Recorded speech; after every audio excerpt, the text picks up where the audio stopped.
Hello there, welcome to Skate and Key Productions. I'm Quine Graves Kokon. Let's get into the video. In today's video, we're going to be continuing our political theories series with something that's not actually a political theory as such, but it still is still been a very influential movement across in this country and across the whole world, and that is feminism, right?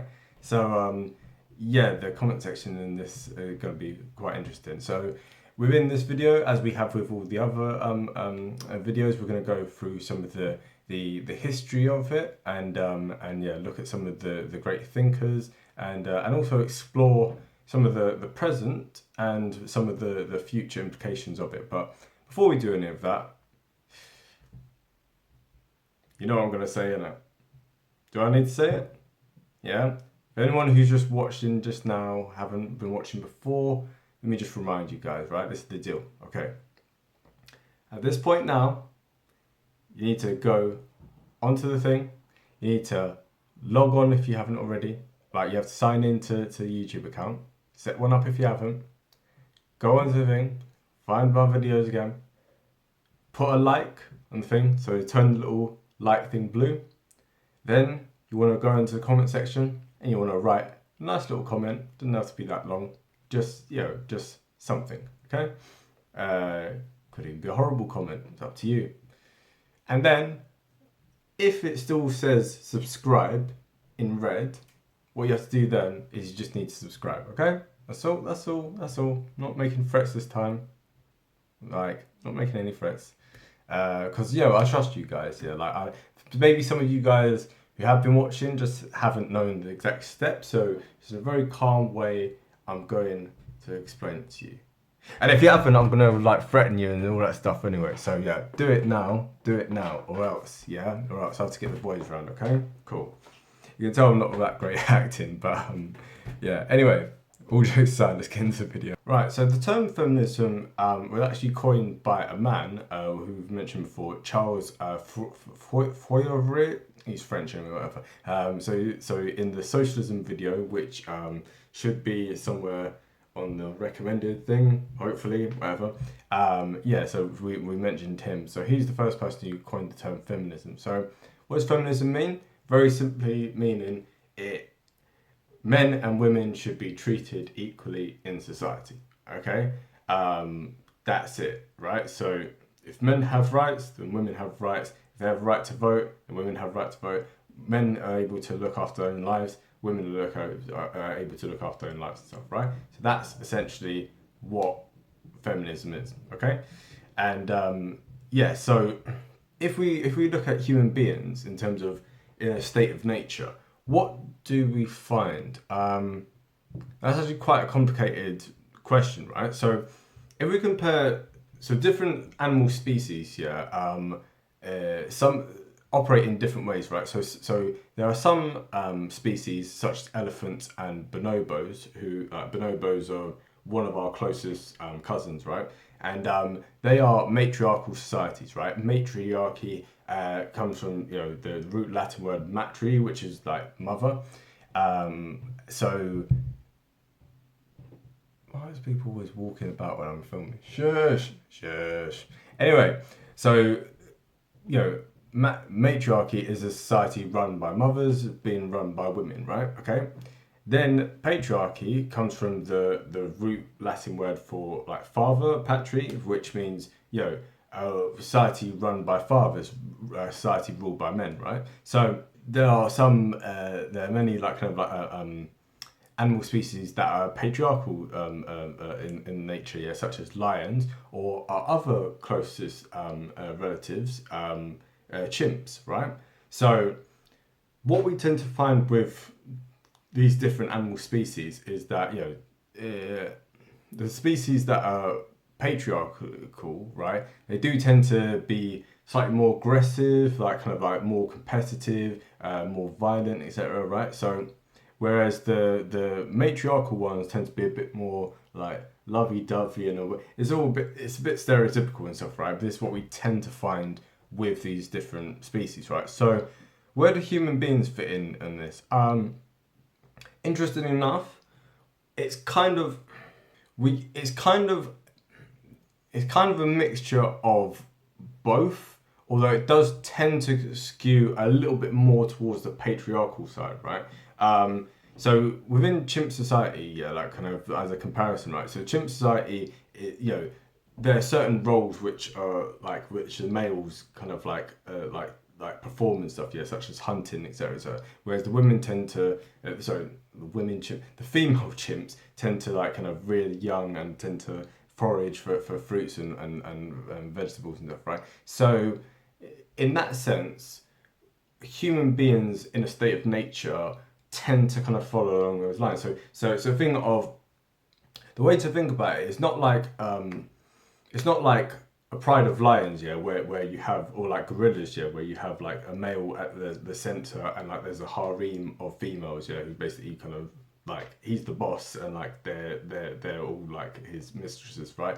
It's not exactly like that. So in chimp society, it is a thing of like the roles are kind of as they are by default, but they're not exactly entrenched, and actually there's competition. So the males tend to be more aggressive and a little bit stronger and stuff, yeah, but it still is a thing of the females are not fully subservient to the males, and human beings are quite like this as well, like kind of. So in hunter-gatherer societies, which is where we all started out, the males, because they tend to have stronger upper body strength and stuff, and they tend to be able to run a bit quicker on average, typically they would be going for like hunting and stuff, right? And obviously like hunting, when you just got a spear and you have to run and like chase down your quarry, yeah, it's very, very like strenuous on the body. Whereas women tended to do, yeah, like kind of like gathering and stuff like of fruits and roots and like nuts and everything, yeah, and also raise the children and also like do weaving and cooking and all these kind of things, right? So people just tend to gravitate more towards what they were just naturally good at. There wasn't like a strict system that said men have to do this and women have to do that. People within societies tend to gravitate towards what they want to go toward. Now, where it starts getting complicated is to what extent do societies put up barriers, yeah, saying this is a quote unquote man's job and this is a quote unquote woman's job, like, so. And this is where, like, when it starts getting into the role of economics or where it gets into the role of politics, this is where it starts becoming very complicated. This is where it starts becoming a thing of typically men saying, no, you as a woman cannot do that because XYZ is what a man would do and your role is this, right? So if women are being relegated to certain roles and being segregated from being able to access other things such as education, etc., etc., this is where it starts becoming problematic, and this is where there is a clear need for feminism. So this helps to kind of, it helps to redress these kind of like gender stereotypes here, which can often act as a straitjacket within society, because men and women are equal in the sense of, as an individual, if you want to do this, yeah, and you have the capability to do that, then you should be able to do that, and no one else should be able to stop you, right? So when people are stopping people for completely arbitrary reasons, purely down to the sex that they were born into, that's where it becomes very problematic. So now, as humans moved away from this kind of hunter-gatherer societies, yeah, more towards like civilization as such, right? This is where we start to really start seeing an entrenchment of gender roles, right? So when we start having like towns and cities and stuff, we start having the people need to stop walking about upstairs. It's really annoying me. So we start to see an entrenchment of gender roles because we have private property now. So now it ends up being a thing of, rather than men and women just belonging to like the tribe in general and just everyone just kind of getting along, it ends up becoming a thing where it's like, well, now I am the husband, this is my wife, these are my children. And so we start to have more of the development of the nuclear family, which is, it's very, very useful for developing, for like the raising of infants and stuff, yeah, in an optimal way. However, it does start to become a thing where the man ends up taking ownership of the woman, and then typically we start to see that daughters end up becoming the property of the father, right? So the father uses bargaining things, right? So if he wants to trade with, if he wants to kind of have a business partnership with someone, or like if he's a king and he wants to make peace with another tribe, he'll be like, right, okay, I will give you my daughter in exchange for peace and cooperation. So women now, rather than just being relative equals, end up becoming commodities in the ownership of men, right? But even in these ancient times, people did start to theorize like having more equal systems. So, for instance, Plato, who had many strange views on other topics such as endorsing slavery and all these kind of things, right? And talk about people being natural slaves. He argued that actually both men and women should be equal in terms of free citizens.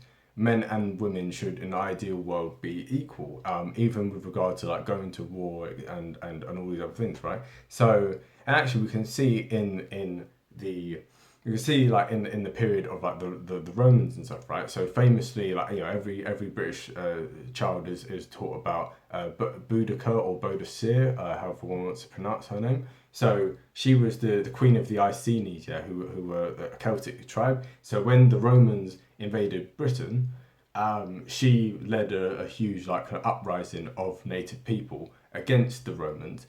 And it was actually quite successful. It ended up burning down Londinium, which later obviously became the City of London. So, very influential woman. And obviously she got, the Romans eventually captured her and killed her and stuff. But it showed that actually the stereotype of women can't fight, time and time again throughout history, you find that women are often on the front lines of things, like kind of both metaphorically and in many cases physically as well. So as time goes on, we start to see more and more of this kind of pushback, both among men and women, for actually questioning some of the entrenchment of these roles, right? And didn't help as well that a lot of religions end up reinforcing kind of many of these practices, and reinforcing the kind of subservient role of women. So for instance, in the Bible, it says things like women can't speak in church, and women are this, and all these kind of rules restricting women. They have to have their heads covered, like it says this in the Bible and the Quran, etc. And it's like, well, it's like actually this is more and more it ends up being a thing where actually on a whole societal level, there's multiple different powerful institutions which are now kind of reinforcing these gender roles, in a very specific and very restrictive manner. But then again, within some of these religions, there was also some level of outlet. There were ways in which women could escape their traditional role of being daughters and then being like passed on as like wives to men that they didn't necessarily want to marry. So there were institutions across many different religions, such as amongst the Tamils, there was the saint, the Tamil saint Andal, from like the 7th century. So this is in southern India, and she made a divine like kind of a marriage to the Hindu god Vishnu, and basically said like, actually, like, I don't want to marry a man, I want to be married to the Lord Vishnu, and so that means that so I don't have to kind of go down the typical gender roles. And actually you see this again with the Catholic Church, for instance, where you had women who were nuns, right? And so they make an oath of chastity, and they make a kind of, they make a spiritual marriage in a way to like Jesus and to God, right? So they say that I will never marry a man, I'm like married to God in a sense, right? So even within these religions where there are on paper, like some restrictions into what women can do, there's also within those same religions there are outlets for them to be able to kind of do their own thing and to live in, like, if you live in a nunnery, that's a women's owned, like, women like controlled kind of thing, and like very independently minded, very intelligent people end up going into these nunneries. So now skipping forward a few centuries into Renaissance Italy, we start to see the writings of prominent women such as Christie de Pizan. So in her famous book, the book of the City of Ladies, she's the first like notable feminist, as one could say, who actually lays out a critique of misogyny, which is the belief that women are inferior to men. And so she has a massive influence on the Italian humanist movement that was rising up in that time. And also we have Cassandra Fedra. See, my Italian pronunciation is all right. It's all right. So Cassandra Fedra, she also is very influential within this early like kind of humanist movement. And she becomes actually the first female to be admitted into a humanist society. So already at this quite early stage within what we consider the kind of like early modern like history, we start to see women actually being quite well educated and quite vocal and literate, and actually really arguing against the kind of entrenched roles that they had at that time. Now, what we have to really understand about this time is that this was in the age before mass democratic political participation, right? So at this early stage, they weren't really arguing for political rights as such, because only a very small handful of like kings or whatever actually had that much power in most countries in the world. So these women were not necessarily arguing for having more say in how things were governed.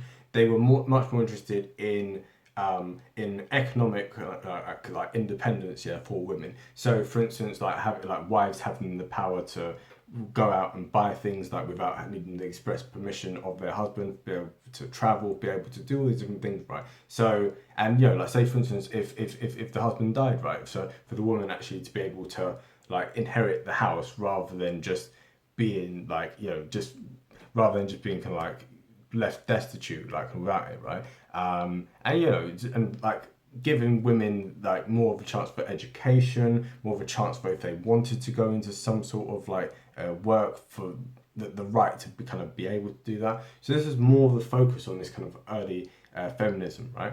And there were quite a lot of men who were actually quite supportive of like women's rights in these realms. However, as time goes on, we start to see with like the rise of democratic participation, we start to have a bit of a clash, right? By the time it gets to the Enlightenment period, you'd have men who will take very strong stances on a whole lot of different issues, but suddenly when it comes to the role of women having a say in society and like the rights of women, it ends up being a thing where it's like, we're happy for them to run their own affairs in life, but we don't want them having a say in like current affairs, like in terms of national affairs and stuff. I mean, that's a step too far. And even the ones who might have believed in such things, they wouldn't have wanted to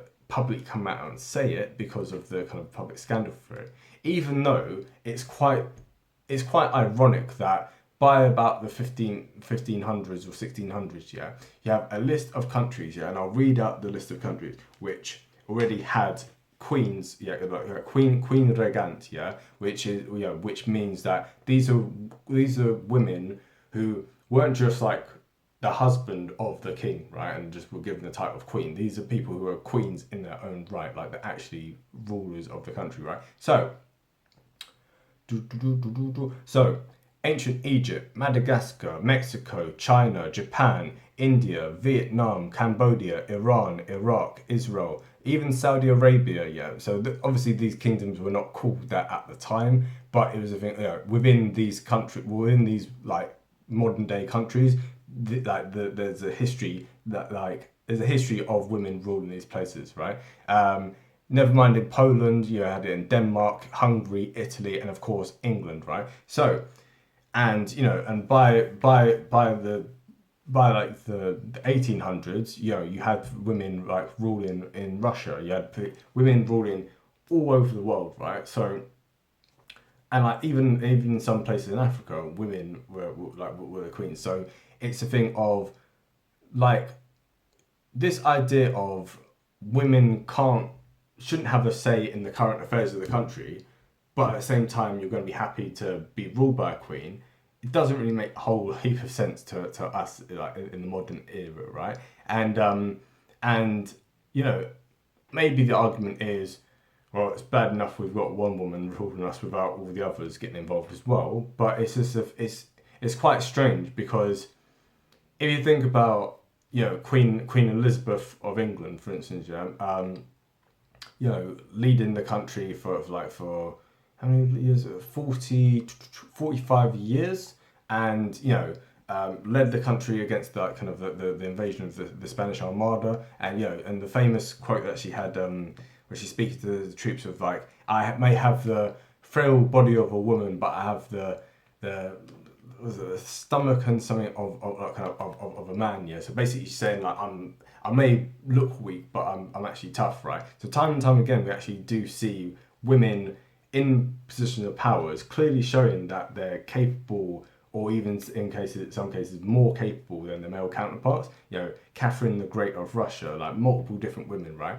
And yet on a day-to-day basis, women are in both cases, like Catherine the Great was able to do whatever she wanted within her private life. Elizabeth I famously said that she's married to the nation. She was the Virgin Queen, like the U.S. state of Virginia is named after her, in honor to the Virgin Queen. So it's strange how they're able, and like looking more into the history, it seems quite clear that she was anything but a virgin. But nothing wrong with that, of course.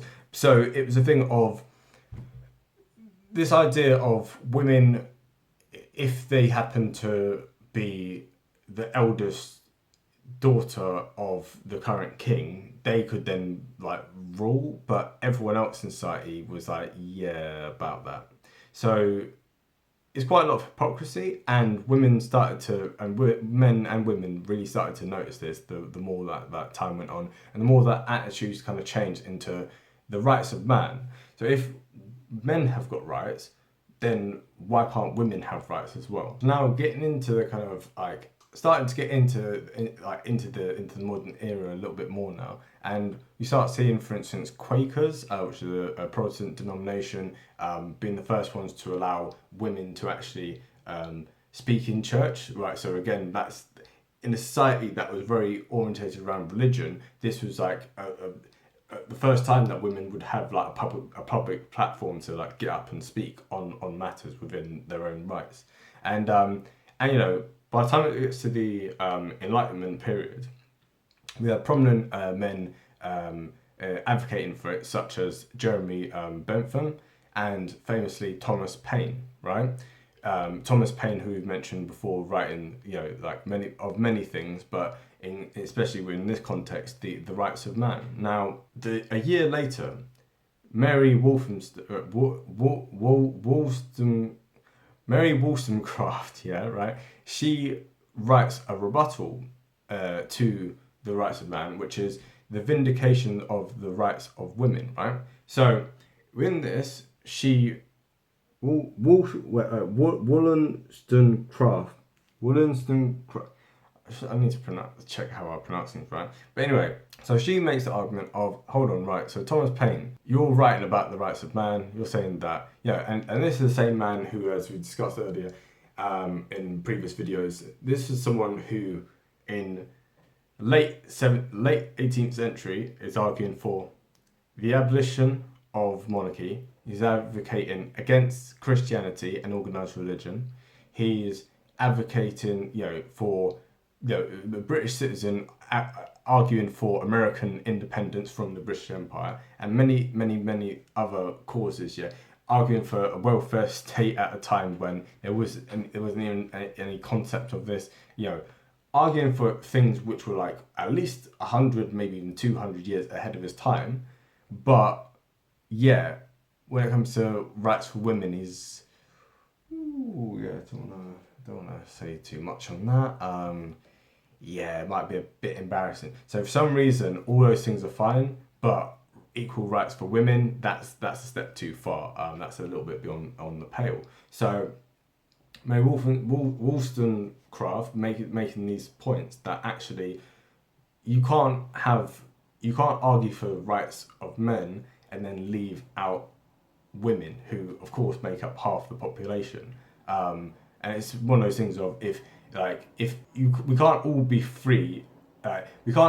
None of us are free unless all of us are free, right? There's no point in having half the population being completely disenfranchised, purely because of accident of birth. And as the 19th century goes on, we start to see more and more of this kind of groundswell of support within Western countries in particular for the emancipation, or not the emancipation, for the giving of rights to women, for the freeing of women. Well, I suppose you could say emancipation in a sense, the freeing of women from this kind of societal constraints. So we start seeing within the realm of science, right? We start seeing people like Florence Nightingale and Mary Seacole, who are really pioneering in terms of in the field of nursing.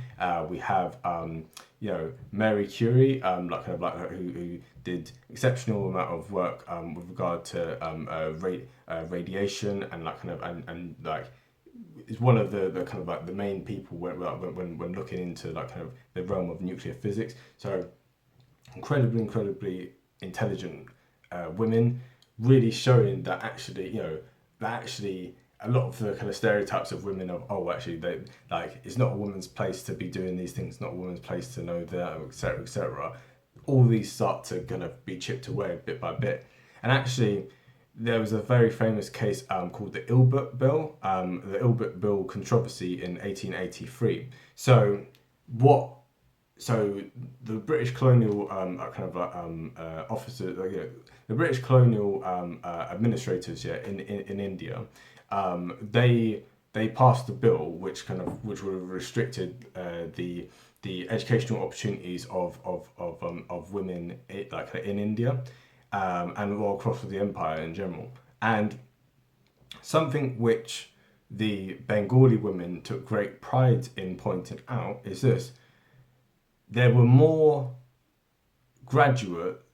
female university level graduates in Bengal than there were in the whole of Britain, right? So this is the thing of the colonizers, the colonized being their women being far more educated than that of the actual, so you can imagine that in late Victorian society, this irked a lot of people to no end, right? And so it really did kind of show that actually, societies societies which pride themselves on being so progressive and so enlightened and bringing kind of civilization to lesser peoples, somehow they were far ahead of them on important issues such as this. So now in the late Victorian era, right, we start to see the rise of democracy. And as with anything, right, you start having the rise of democracy where men are able to get more say, rather than it just being a tiny elite of land-owning men. It starts becoming a thing of actually gets broadened up to the middle classes and eventually working classes, right? But people go, hold on, how comes half the population still does not have the right to vote, right? And so this is where we have the first wave of feminism, right? Which really focused on women's suffrage, right? So votes for women ends up becoming a very powerful movement, especially in many English-speaking kind of places around the world, and notably it actually starts off in the colonies and at the outer frontier spaces, kind of the English-speaking world. So, for instance, New Zealand in 1893, I believe, ends up being the first country which actually gives women like the right to vote, right? Many other places, many Western states in America, Australia, Canada, many of these different places, end up getting the right to vote for women far before you start seeing it on the East Coast of America or in Britain, where society like kind of is more entrenched. Because out on the frontiers, right, the frontiers are mainly occupied by men, right? Most of the pioneers are men. If you watch any cowboy film, you see that women, other than like prostitutes or whatever, like kind of have a very, very like kind of like they're almost like non-existent in many of these things, and that's a relatively accurate depiction of things, like and in those early stages, So what one tended to find is that when there were women, they had the pick of the litter. They could they weren't with their husband. They weren't with their fathers in many cases. They themselves were looking for a life out west as well, and so they had a lot more freedom than people would have had like back home, where they could just be like, well, actually, I'm one woman and there's probably about 5 men to me at least, right? So I can actually have a say. I don't have to ask for my father's permission. I can have a say in any of these men who I want to actually marry and stuff. So women out there had a lot more independence, had a lot more economic power, had a lot more say in like kind of in how things were run and stuff, right? So bit by bit ends up being a thing where the rights of women to vote in these places ends up becoming just a thing, right? And slowly it goes from the peripheries back to the core, right? And it took until after World War One in the English speaking nations. So in Britain and America, it took until after World War One for women to finally be given the vote. So in Britain in 1918. So in the same year that working class men were able to get the vote, middle class women who were married and above the age of 30 were given the right to vote. And then by 1928, it ends up being a thing of actually men and women finally have the right to vote, like on equal terms.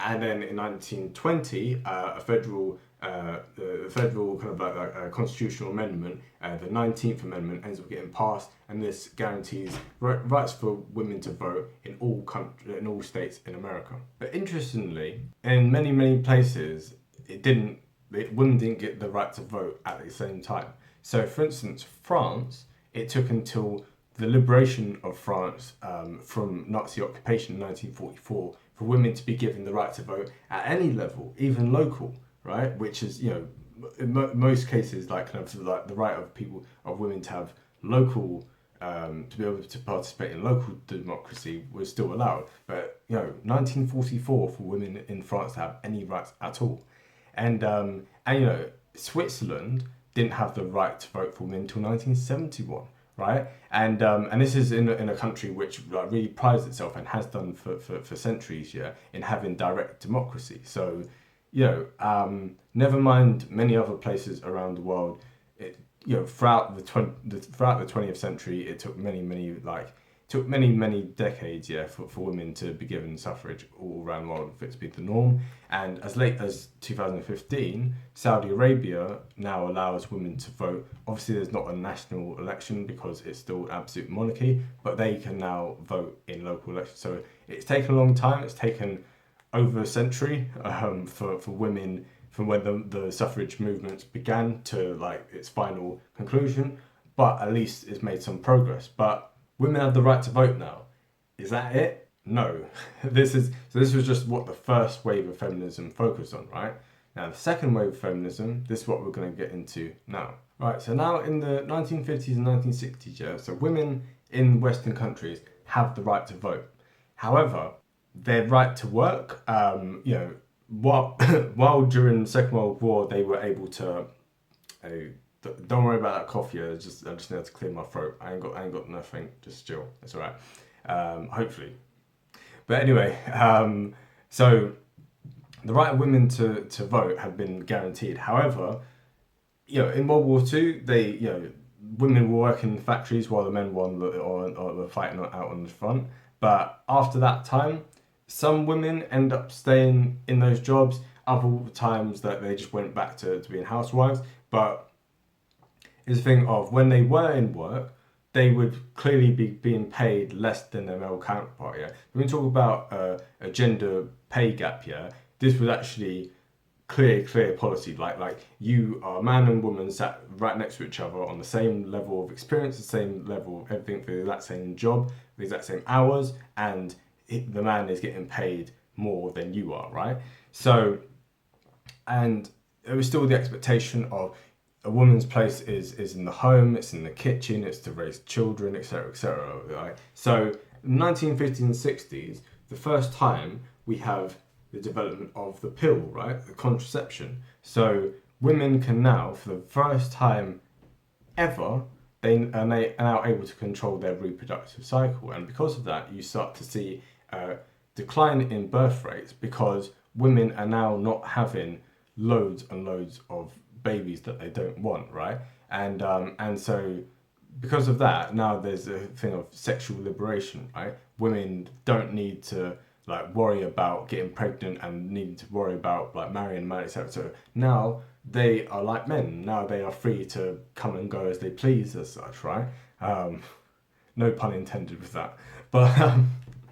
Anyway, so now in the 1960s, we start to see very prominent feminists from this second wave, such as Betty Friedan, who ran the feminist magazine called Ms., which was very influential at that time, and also the famous feminist Germaine Greer, who famously wrote the book The Female Eunuch, where she argued the famous quote of, "A woman needs a man like a fish needs a bicycle," right? So basically saying that women are liberated, they don't need to marry a man, they don't need children, they can focus on their career, they can do whatever it is that they want to do, and they don't need a man at all, right? And this combined with all the other kind of issues that were going on during the 1960s and 70s, where different groups were becoming more like enfranchised than they had before, it ended up having a whole series of kind of intersectional debates with regard to class, with regard to gender, with regard to a whole heap of different things, right? And actually, some of the divisions within, you start to see more like divisions within this year, because at that time and going on to the present day, we have more of a culture war attitude where like the so-called conservatives and liberals end up like kind of clashing. So right and left end up clashing over these sort of issues, right? So issues such as abortion, issues such as like kind of marriage, whether there's a need for it, and all these kind of things, right, end up really kind of clashing. And it's not a men-women issue as it's often depicted. It's a thing of many women, like many conservative women, also kind of taking a stance against this kind of new wave of like kind of like what they see as like what's termed as liberation. Because you know, if you're a woman who wants to marry a man, who wants to have children, who wants to be a stay-at-home like housewife and stuff, right? This second wave feminism was seen as being antagonistic towards men, antagonistic towards those traditional like ways of living, and also kind of seen as quite like demeaning for a lot of women. It's kind of saying that you're not free if you're choosing to live this way, yeah, because you've internalized patriarchy and like all this kind of like language and stuff, right? So during this time, women are having more opportunities than they've ever had before. They are like on equal parity with men, like in a legal sense, in the place of like work, in the place of like family, everything, right?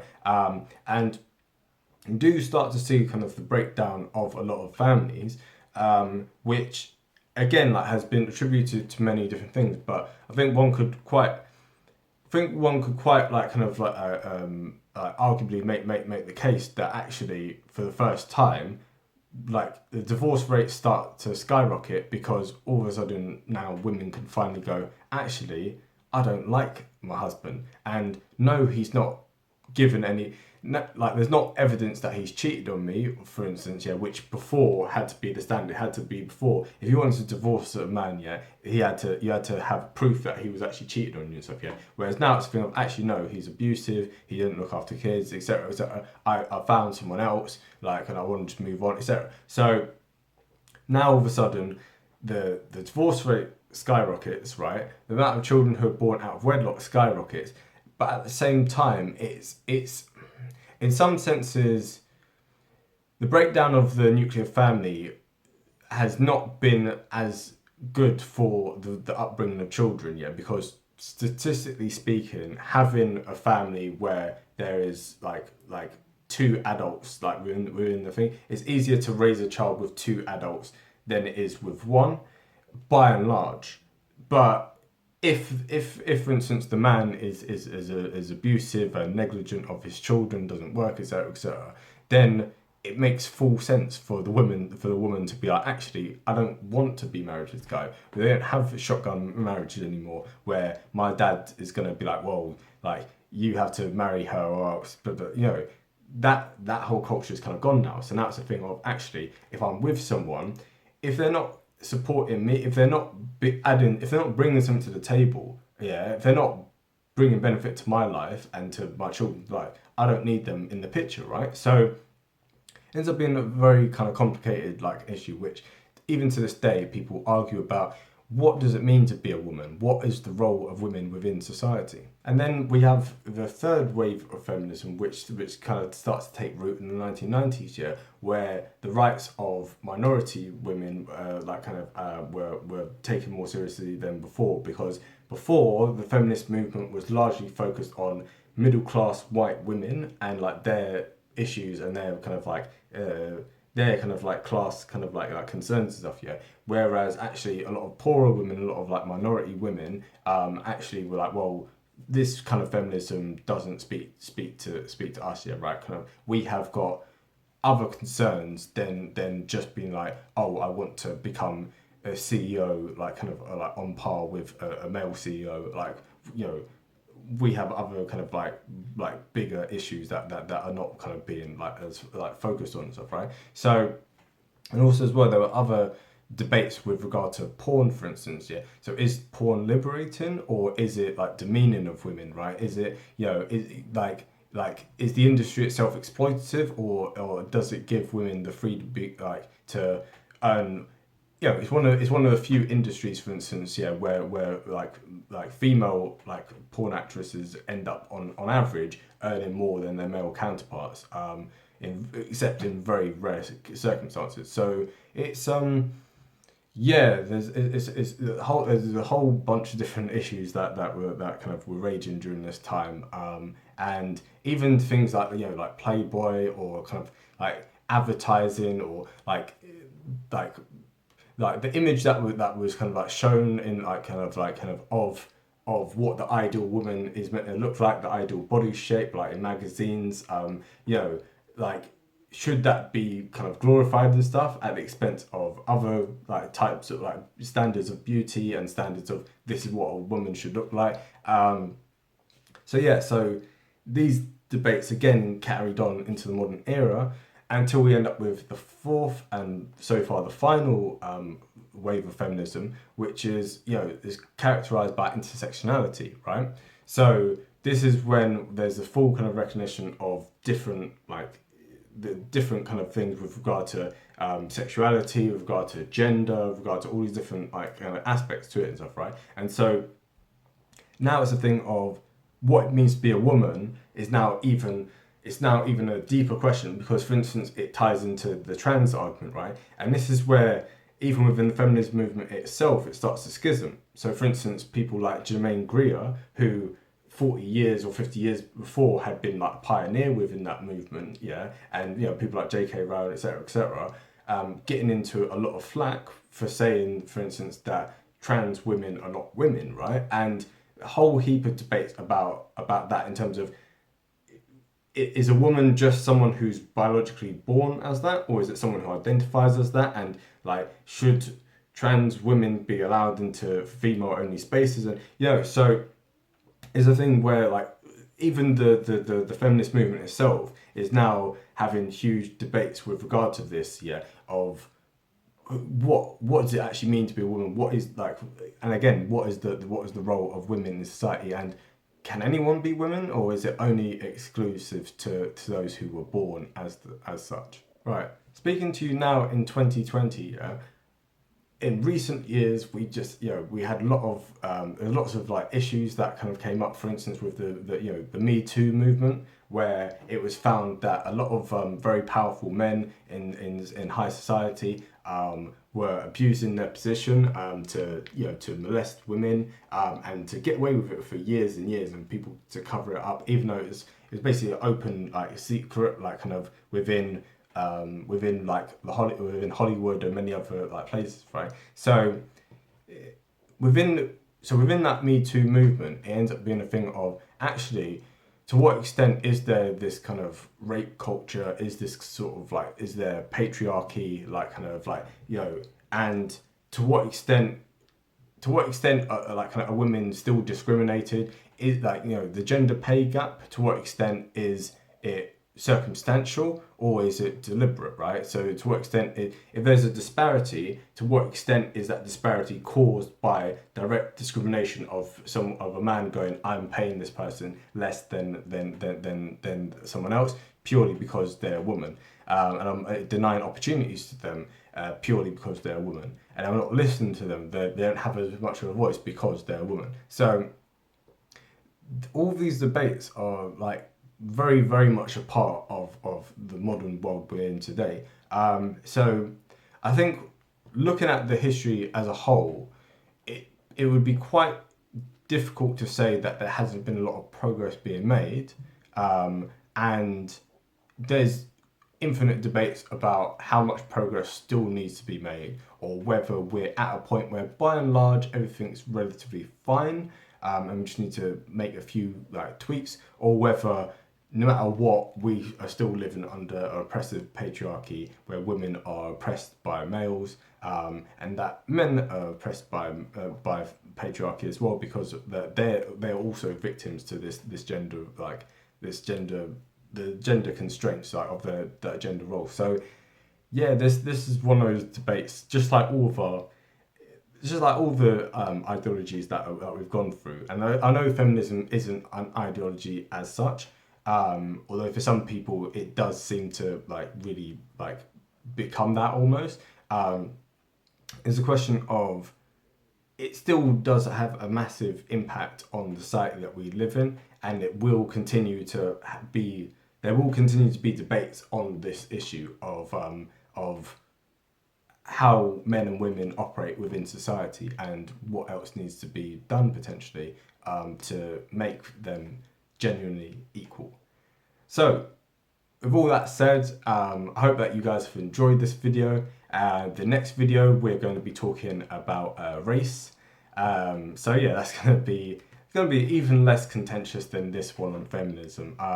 I would advise everyone in the comment section to keep things very, very civil.